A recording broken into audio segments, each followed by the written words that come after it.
Hello नमस्ते सबैलाई र फेरि पनि स्वागत गर्न चाहन्छु हजुरहरूलाई मेरो फेसबुक पेज अनि युट्युब च्यानल सिक्किम यात्रीमा। र अहिले भने चाहिँ हामी गङ्गाको है किनारमा आइपुगिसकेका छौँ, द ब्याङ्क अफ गङ्गा है। र यहाँबाट चाहिँ फेरि हुँदो रहेछ, फेरि पाउँदो रहेछ है। फेरि द्याट मिन्स बोर्ड है। यहाँ हामीले टिकटहरू काटिसकेर हामीले बोर्डमा चढ्नेछौँ है। चढिसकेपछि यो बोर्डले चाहिँ हाम्रो गङ्गा रिभरलाई क्रस गरेर पल्लोपट्टि है अर्को नेक्स्ट अब एउटा ब्याङ्कमा झारिदिँदो रहेछ, पल्लोपट्टि साइडमा झारिदिँदो रहेछ। सो एकदमै राम्रो एक्सपिरियन्स भयो, एकदमै मजा पनि आयो है।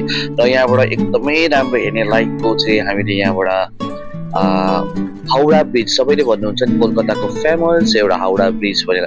हाउडा ब्रिज एकदमै राम्रो देख्दो रहेछ। यहाँ धेरै बोर्डहरू हुँदैछ यहाँनिर। यो गङ्गास क्विन भनेर छ एउटा है। यो चाहिँ टाढो टाढो छ अरे यो है। र तपाईँले अहिले यहाँ देख्न सक्नुहुँदैछ यो चाहिँ Howrah bridge which is very अब एउटा हेरिटेजै भनौँ न है। एकदमै लामो रहेछ यो ब्रिज पनि। यो ब्रिजलाई हामीले है हिँडेर नै एउटा एक्सपिरियन्सको लागि क्रस गरेका छौँ। एकदमै राम्रो एक्सपिरियन्स भएको छ।